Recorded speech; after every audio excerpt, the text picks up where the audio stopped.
টাকা দিয়ে আসি নাই, মুস্তাফার গোলামিয়তের পরীক্ষা দিতে এসেছি। সরকার দলীয় মহাসচিব কিছুদিন আগেই বলেছিল জ্বালা, অন্তরে জ্বালা।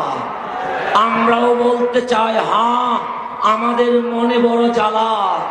কারণ স্বাধীনতার 51 বছর পর বাংলার জমিনে দেখতে হয় মাদক বন্ধ হয় নাই, ইফতিজিং বন্ধ হয় নাই, জেনা ব্যভিচার বন্ধ হয় নাই।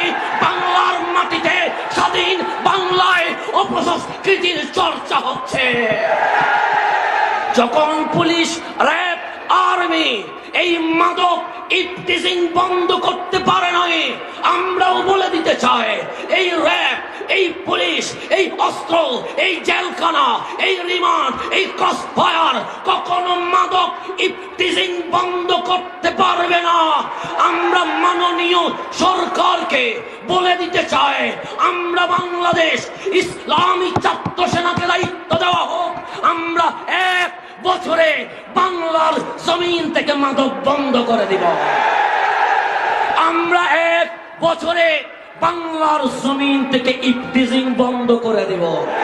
যদি বলেন কেন, আজ বাংলার মাটিতে ছাত্র রাজনীতি হয়, টেন্ডারবাজির রাজনীতি।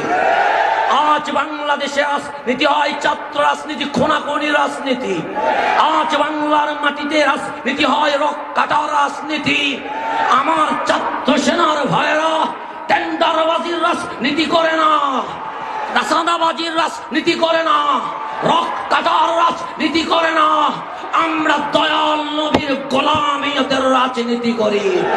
যখন কেউ চাঁদাবাজি করে বিল্ডিং এর মালিক হয়, তখন ছাত্র সেনার ছেলেরা যেই পড়ানোর টাকা খরচ করে ইসলামিক কায়েম, শাসন কায়েম করার রাজনীতি করে।